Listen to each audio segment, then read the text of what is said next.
सुप्रभात विद्यार्थियों, जैसा कि आपको पता है कि आपका पीरियोडिक टेस्ट हो चुका है। अब हम उससे नेक्स्ट चैप्टर स्टार्ट करेंगे और नेक्स्ट चैप्टर हमारा है पंचमः पाठ है, पांचवा पाठ है वाक्यली ही। वाक्यली कहते हैं पहेली को। तो सबसे पहले हम इसका पाठ परिचय देखते हैं कि पाठ परिचय में हमें क्या बताया गया है। तो देखिए, पहेली काम को न जानाती, पहेली काम पहेली को न जानाती, कौन नहीं जानता है। पहेली को कौन नहीं जानता है। कम मा जन्म न आकर्ष्यति मनोविनोदकारिणी पहेलिका। मनोविनोदकारिणी पहेलिका, मनोरंजन करने वाली पहेली कम मा जन्म किस मनुष्य को न आकर्ष्यति, आकर्षित नहीं करती है। मनोरंजन करने वाली पहेली किस मनुष्य को आकर्षित नहीं करती है, अर्थात सबको आकर्षित करती है। एषा खलु मनोरंजनस्य प्राचीन विधा वर्तते। एषा यह खलु निश्चय ही मनोरंजनस्य मनोरंजन की प्राचीन विधा वर्तते, प्राचीन विधा है। निश्चय ही यह मनोरंजन की प्राचीन विधा है। पहेलिका प्रहेवलिका उक्तिम व्यचित्रम वाक्यलिः इति आदि पर्याय शब्दाः सन्ति। पहेलिका प्रहेलिका उक्ति व्यचित्रे वाक्यली आदि पर्यायवाची शब्द हैं।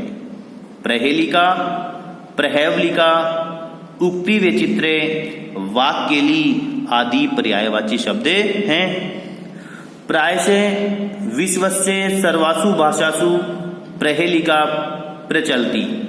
प्रायशः प्राय विश्वस्य विश्व की सर्वासु भाषासु सभी भाषाओं में पहेलिका प्रचलति, पहेलिका प्रचलित है।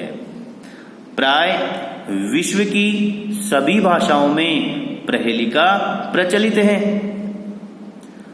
आंग्ल भाषायां पहेलिकाया कृते पजल रिडल इत्यादि शब्द प्रयोग प्रसिद्ध है। आंग्ल भाषायां, आंग्ल भाषा में पहेलिकाया कृते, पहेलिका के लिए या पहेली के लिए पजल रिडल इत्यादि शब्द प्रयोग प्रसिद्ध है, आदि शब्दों का प्रयोग प्रसिद्ध है।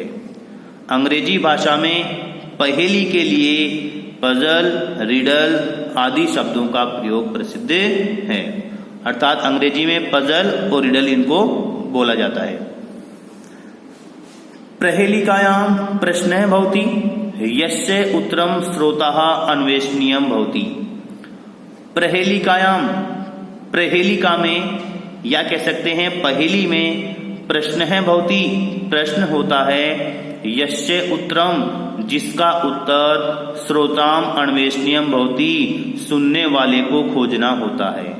श्रोता होता है सुनने वाला। तो पहेलियों में, पहेली में जो प्रश्न होता है जिसका उत्तर सुनने वाले को खोजना होता है। पहेलिकायाम, पहेली में प्रश्न भवति, प्रश्न होता है। यस्य उत्तरम, जिसका उत्तर श्रोता अन्वेषणीयम भवति, श्रोता को खोजना होता है। पहेलिका द्विविधा भवति। पहेली दो प्रकार की होती है। पहेलिका द्विविधा भवति, पहेली दो प्रकार की होती है। स्वपद उत्तर पहेलिका, स्वपद उत्तर पहेली। स्वपद का मतलब जिसमें खुद के पद में ही उत्तर मिल जाए। स्वपद उत्तर पहेलिका, स्वपद उत्तर पहेली और अस्वपद उत्तर पहेलिका चयति और अस्वपद उत्तर पहेली। अस्वपद का मतलब जिसका उत्तर उस वाक्य में नहीं मिले। तो पहेली दो प्रकार की होती है, स्वपद उत्तर पहेली और अस्वपद उत्तर पहेली। स्वपद उत्तर पहेलिकायां पृष्ठस्य प्रश्नस्य उत्तरम पहेलिकाया पदेषु एव क्वचित निहितम भवति। ये देखो बताया गया है इसमें कि स्वपद उत्तर क्या होता है।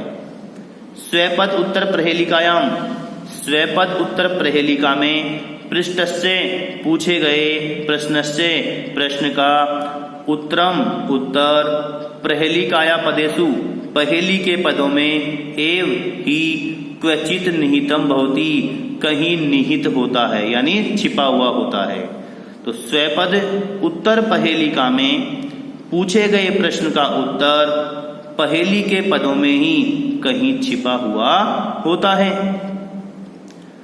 अस्वपद उत्तर पहेलिकायाम तु उत्तरम बहि एव नेतु पदेषु निविष्टम। अस्वपद उत्तर पहेलिकायाम, अस्वपद उत्तर पहेलिका में तू तो उत्तरम उत्तर, बहि एव बाहर ही होता है। अस्वपद उत्तर पहेलिका में तो उत्तर बाहर ही होता है, नेतु पदेषु निविष्टम, पदों में निविष्ट नहीं अर्थात पदों में छिपा हुआ नहीं होता है। तो अस्वपद उत्तर पहेलिका में तो उत्तर बाहर ही होता है, पदों में निविष्ट नहीं अर्थात पदों में छिपा हुआ नहीं होता है। पहेलिकासु या चमत्कृति दृश्यते सा कदाचित श्लेष यमक आदि अलंकार माध्यमेन कदाचित च संधि समास आदि माध्यमेन उत्पाद्यते। पहेलिकासु पहेलियों में या चमत्कृति दृश्यते जो चमत्कार दिखाई देता है, पहेलियों में जो चमत्कार दिखाई देता है, सा कदाचित वह कभी श्लेष यमक आदि अलंकार माध्यमेन, श्लेष यमक आदि अलंकार के माध्यम से, कदाचित च और कभी संधि समास आदि माध्यमेन, संधि और समास आदि के माध्यम से उत्पाद्यते उत्पन्न होता है। पहेलियों में जो चमत्कार दिखाई देता है वह कभी श्लेष यमक आदि अलंकार के माध्यम से और कभी संधि समास आदि के माध्यम से उत्पन्न होता है। पहेलियों में जो चमत्कार दिखाई देता है वह कभी श्लेष यमक आदि अलंकार के माध्यम से और कभी संधि समास आदि के माध्यम से उत्पन्न होता है। पहेलिका न केवलम मनोविनोदकारिका अपितु बौद्धिक व्यायाम साधिका सन्ति। पहेलिका पहेलियां न केवल मनोविनोदकारिका मनोरंजन करने वाली होती हैं, अपितु बौद्धिक व्यायाम साधिका सन्ति बुद्धि के व्यायाम का साधन भी हैं। पहेलियां न केवल मनोरंजन करने वाली होती हैं अपितु बुद्धि के व्यायाम का साधन भी हैं। इयम शाब्दिक क्रीड़ा अपि, यह शाब्दिक क्रीड़ा भी बौद्धिक क्रीड़ा च अपि विद्यते और बुद्धि की क्रीड़ा भी है। यह शाब्दिक क्रीड़ा भी और बुद्धि की क्रीड़ा भी है, या फिर हम कह सकते हैं कि यह शाब्दिक खेल भी और बुद्धि का खेल भी है। कौन है शाब्दिक और बुद्धि का खेल? पहेलिका यानी पहेली। संस्कृत कवि है पहेलिका परंपराम संवर्धितवंत है। संस्कृत कवि है, संस्कृत के कवियों ने पहेलिका परंपरा को संवर्धितवंत बढ़ाया है। संस्कृत के कवियों ने पहेली की परंपरा को बढ़ाया है। अस्मिन् पाठे काश्चन प्रसिद्धा पहेलिकाः विविधेभ्य ग्रंथेभ्य समाकृत्य प्रस्तूयन्ते। अस्मिन् पाठे इस पाठ में काश्चन कुछ प्रसिद्धा पहेलिका प्रसिद्ध पहेलियां विविधेभ्य ग्रंथेभ्य अनेक ग्रंथों से समाकृत्य लेकर प्रस्तूयन्ते प्रस्तुत की जा रही हैं। इस पाठ में कुछ प्रसिद्ध पहेलियां अनेक ग्रंथों से लेकर प्रस्तुत की जा रही हैं। आगम्यताम आओ, पठ्यताम पढ़ें, आस्वाद्यताम और आनंद लें। आओ पढ़ें और आनंद लें। अब देखिए कुछ पहेलियां हम लेते हैं आज। वाक्यली ही, जैसे कि ऊपर आया है, वाक्यली ही पर्यायवाची शब्द है पहेलिका का, तो वाक्यली का मतलब ही होता है पहेली। कस्तूरी कस्मात् जायते को हंति करिणाम कुलम किम कुर्यात् कात्रो युद्धे मृगात् सिंह पलायते। अब देखिए ये पहेली है स्वपद उत्तर पहेली, यानी इस पहेली का उत्तर इसी श्लोक में दिया हुआ है। तो देखते हैं, कस्तूरी जायते कस्मात्, कस्तूरी किससे उत्पन्न होती है।